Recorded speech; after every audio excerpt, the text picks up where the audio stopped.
Depois de ouvir a manifestação agora do senador Raimundo Lira, eu, lendo os jornais hoje, cheguei à conclusão do que o PT, o Partido dos Trabalhadores, hoje se transforma numa melancia.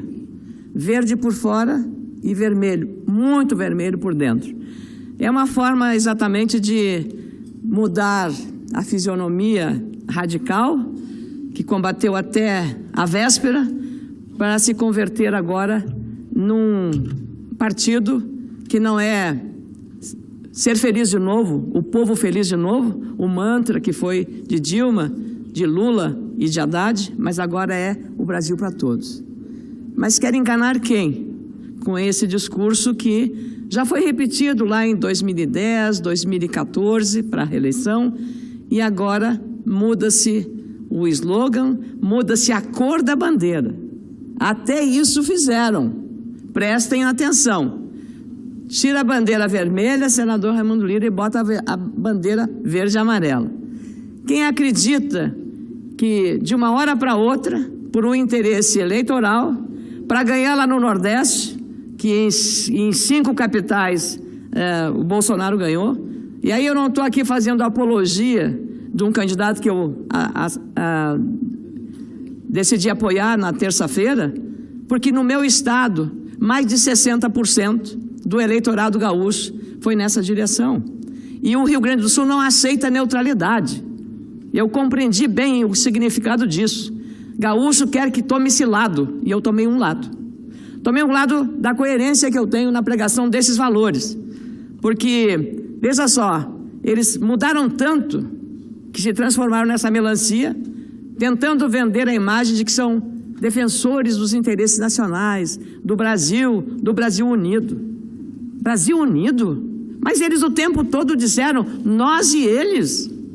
E agora falam em unir o Brasil, em trazer, inclusive, as forças do Centrão, senador. Mas olha a incoerência. E aí que está a visão clara da sociedade brasileira, do eleitorado, que deu as costas a essas mentiras ao longo dos 13 anos da administração. Vamos abrir os olhos. Mas o cidadão já abriu os olhos, porque é uma permanente narrativa.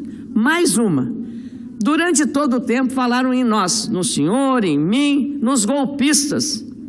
Aqueles que aprovaram aqui, com base no texto constitucional, o impeachment de Dilma. Nos transformamos em golpistas. E até ontem, nós continuamos sendo chamados de golpistas pelos petistas. Mas eles se abraçaram com os golpistas, lá em Alagoas, se abraçaram no Renan Calheiros, como unha em carne, uma relação carnal com os golpistas, porque havia um interesse do apoio do Renan Calheiros ao candidato Fernando Haddad. É assim a incoerência daqueles que um dia dizem e fazem uma coisa e no outro dia negam e desfazem tudo que fizeram na véspera. Com muita alegria, concedo a parte do senador Raimundo Lira. Senadora Ana Amélia, hoje a imprensa divulgou que o candidato Bolsonaro incluiu no seu programa de governo o 13º para a Bolsa Família. Ele próprio anunciando isso pela imprensa, né? E então isso aí é uma coisa importante para evitar que, principalmente lá no Nordeste, as pessoas continuem mentindo, a dizer que o candidato Bolsonaro vai acabar com o 13º mês, né? Com o 13º, vai acabar com o Bolsa Família. Então ele não vai acabar com o 13º mês, não vai acabar com as férias, adicional de férias, e não vai acabar com o Bolsa Família, porque ao contrário, ele vai dar o 13º mês da Bolsa Família. Como é que ele vai fazer isso? Vai exatamente fazer uma auditoria no Bolsa Família. Tem pessoas, vereadores e tal, e pessoas e comerciantes, como a gente tem visto pela imprensa nacional, a gente já viu isso, inclusive, no Fantástico, né? Em que pessoas que têm imóveis para alugar, pessoas que têm carro importado, recebendo Bolsa Família, vez 2, 3 Bolsa Família na sua família. Então, essa fraude, ela vai ser expurgada e, a partir daí, ser ajudada para pagar o 13º do Bolsa Família. Então, isso é uma coisa importante que aí deveria ser dito e evitar que alguém fique usando, né? Inclusive o próprio vice-presidente também participou dessa reunião, em que foi definido claramente, com clareza absoluta, de que o Bolsa Família terá o seu 13º mês. E outra coisa também, o presidente, se eleito, ele pretende isentar do imposto de renda até R$5.000, o que corresponde a 5 salários mínimos, isentar totalmente do imposto de renda. E essa tese também foi adotada pelo candidato da oposição, pelo candidato Haddad, né? E as outras parcelas de assalariados ele quer reduzir para 20%, que vai até 27,5%, ele quer reduzir para 20%. Já o programa de Haddad adotou também essa tese de isentar até 5 salários mínimos, mas tirar essa diferença na classe média que paga 27,5%, então botar para 35%, naturalmente. Então, sai de um e vai para outro. O Haddad está exatamente com essa tese, né, de colocar esse diferencial no imposto de renda da classe média, que já é extremamente sacrificada em nosso país. Então, eram essas considerações que eu queria fazer para Vossa Excelência. Agradeço muito essa colaboração, gostaria que essa parte fosse inserido também nos anais. Agradecer a visita de tantos jovens que vieram aqui acompanhar nesta quinta-feira. Obrigada às meninas e aos meninos que estão aqui. É muito importante acompanhar o trabalho do Senado, dos senadores, das suas manifestações. Aproveitando a deixa a parte do senador Raimundo Lira, a questão do Bolsa Família, veja só, e aí eu gosto para relembrar exatamente que um bom programa social como o Bolsa Família, e claro, vamos reconhecer quem o fez. Porém, se você não faz uma fiscalização e um controle, você acaba prejudicando os mais pobres, porque você poderia, com o dinheiro que é aplicado erradamente, naquele que não deve e não poderia estar recebendo dinheiro, porque isso é para a área de pobreza, está recebendo uma figura, um vereador, um líder político regional, municipal, está recebendo um dinheiro que é das pessoas para aumentar sua renda. Bolsa Família foi para isso, para dar uma condição melhor de vida para as pessoas que não têm trabalho, que não têm emprego, que estão abandonadas à sua própria sorte. Claro que até nisso eles voltam a ser copiando. Bolsonaro tinha dito isso, eles também agora, o PT está fazendo assim. Agora veja só, senador, sobre essa questão do controle, como é importante. Quando nós estávamos com alto índice de empregabilidade, era baixo o desemprego no Brasil, baixo relativamente, comparado a hoje, o que nós temos. O que acontecia? O que era investido no Bolsa Família totalizava 24 bilhões de reais. E no seguro-desemprego, quando nós estávamos com um emprego muito melhor, um nível muito melhor, gastava-se com o seguro-desemprego 48 bilhões de reais. Veja só, o dobro com o seguro-desemprego numa hora em que os níveis do emprego eram melhores do que, evidentemente, estão hoje por conta da recessão e por conta dos desgovernos e do descalabro que foi o governo Dilma. Então, e o que era isso? Falta de uma fiscalização. Quando ela ganhou, a primeira coisa que ela fez foi reduzir o seguro-desemprego, botar um crivo no seguro-desemprego. Senadora Amélia, só para poder... Desculpa, só para falar sobre os meninos. Esses meninos, Ana Amélia, que a senhora falou aqui, são estudantes de vários estados e da Associação Vagalume de São Paulo. Muito obrigado pela visita, são de vários estados brasileiros. Deus abençoe vocês conheçam bem Brasília, um bom retorno, tá bem? Obrigado. Adorei São Paulo, senador Hélio José, é um estado maravilhoso, andei pelo interior e eu adorei São Paulo, então parabéns aos paulistas, professores e os alunos. São Paulo é um estado, é quase um estado, é um país, 43 milhões.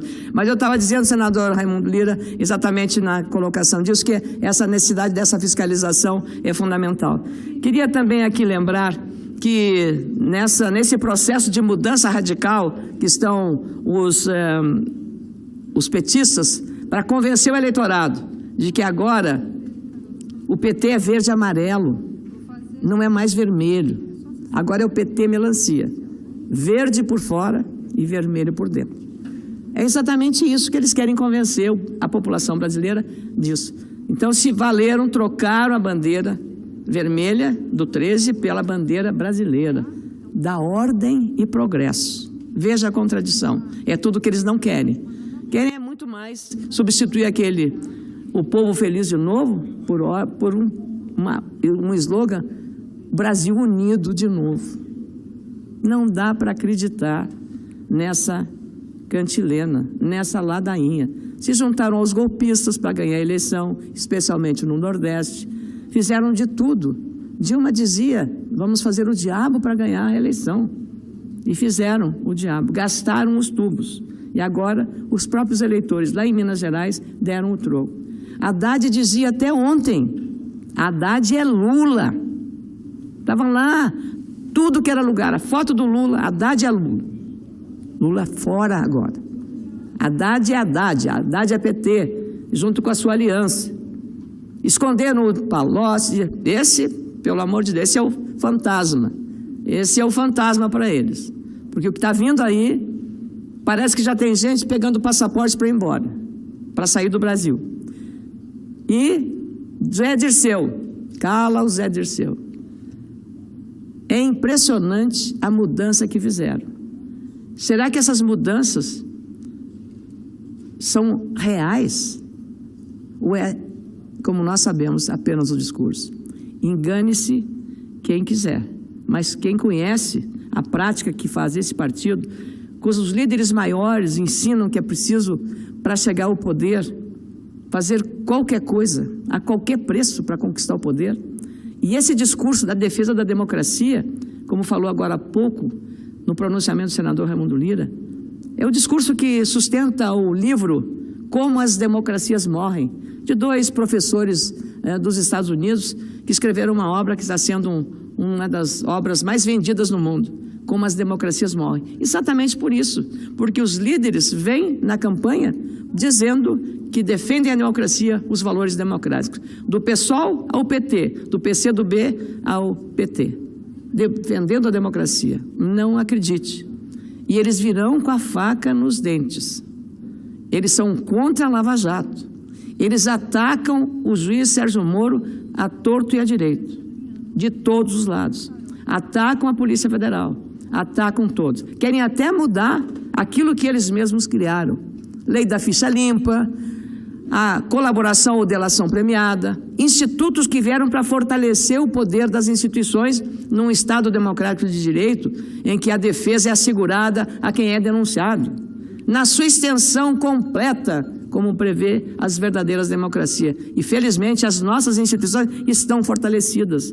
Não será através do desejo de voltar a censurar a imprensa, a controlar os meios de comunicação. É isso que vão fazer.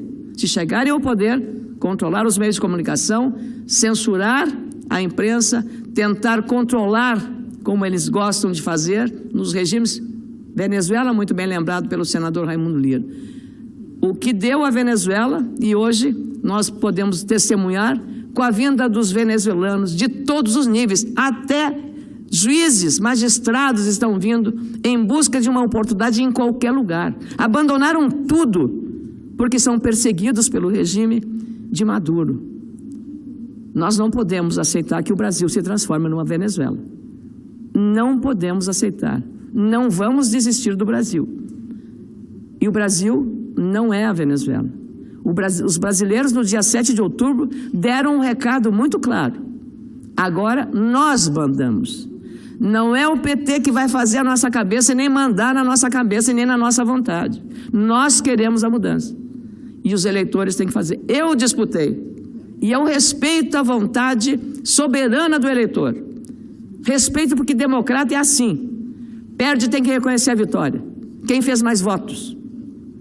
Nós não soubemos mostrar ao eleitorado tudo o que nós podíamos fazer. Mas o eleitorado também queria mudar. Não sei se é uma mudança mesmo, mas é a troca de pessoas que estão exercendo o poder. E este recado precisa ser aprendido por todos nós. Mas nós não vamos desistir do Brasil e não vamos aceitar. Queria dizer também que tudo o que foi feito, o descalabro, os estragos que foram feitos na economia, 13 milhões de desempregados, eles não reconhecem. Eles acham que isso não é. Isso veio de causas externas, isso veio de uma recessão, isso veio de desgoverno, de governo irresponsável, que nada planejou, que achou que pré-sal ia salvar o Brasil. Uma riqueza que estava a 7 mil metros no fundo do mar. Fizeram a Copa do Mundo como se nós estivéssemos nadando em dinheiro. Estão aí os estádios abandonados. O de Brasília é uma vergonha. É um elefante branco. E os hospitais de Brasília precisando de vagas para as pessoas que recorrem ao hospital e não tem vaga. Não tem cirurgia, não tem atendimento. O dinheiro está todo lá, enterrado naquele estádio. É assim que ele foi administrado. Um estádio que foi orçado, e esse é público, é dinheiro do povo de Brasília. E quem administrava Brasília nessa decisão? Exatamente Agnello, o governador. E esse estádio foi orçado em 750 milhões de reais. Acabou custando mais de R$1 bilhão. E a saúde em frangalhos. Os demais estádios, o que é o Parque Olímpico do Rio de Janeiro? Dá uma tristeza de ver aqueles estádios abandonados. Não podíamos ter feito na Copa do Mundo de 2014. Estádios no Mato Grosso, em Cuiabá, as obras de mobilidade urbana. O legado da Copa é uma herança trágica que os brasileiros estão pagando hoje pela irresponsabilidade de quem fez e assumiu o que não poderia ter assumido. Jamais poderíamos ter aceito esse compromisso que impôs ao Brasil não apenas uma extraordinária derrota para a Alemanha, mas mais grave, muito mais grave. Esporte é assim, perde-se ou ganha. O pior foi ter enterrado o dinheiro dos brasileiros nessas obras da Copa do Mundo e da Olimpíada em 2016 e mais, ter enterrado uma das maiores empresas brasileiras, um orgulho brasileiro, internacional, a Petrobras, no chamado Petrolão. A Lava Jato está aí para contar essa história. E o Antônio Palocci vai contar detalhes do que aconteceu naquilo que nós chamamos de DNA. E aí eu faço questão, senador Paim, eu sei que Vossa Excelência não está enliado nesses negócios, porque sempre foi um parlamentar responsável. Mas todos que estão terão que pagar, porque a minha régua moral é a mesma. Foi para o Demóstenes, foi para Dilma, foi para o Delcídio, foi para o Aécio, que eu apoiei. Não dá para ser diferente. A régua moral é a mesma. Nós temos que ter a coragem de reconhecer os erros que os nossos aliados fazem. Porque se nós atacamos o nosso adversário, nós temos que fazer isso. E eu, ao terminar, quero dizer que ouvi de um grande líder que antes, no Brasil, a política e os líderes faziam políticas e no embate eram adversários, mas nas relações se respeitavam. Hoje, nós mudamos. Hoje não há respeito. Hoje há agressão. E nós precisamos voltar ao leito de quando a democracia era praticada desse jeito, em que os adversários tinham respeito um pelo outro. Então, Getúlio Vargas, Jânio Quadros, havia respeito. Havia uma adversidade enorme no âmbito político, mas era um nível e um clima de respeito. Hoje, nós não temos mais isso. E é exatamente esse caminho do respeito na política, na verdadeira democracia.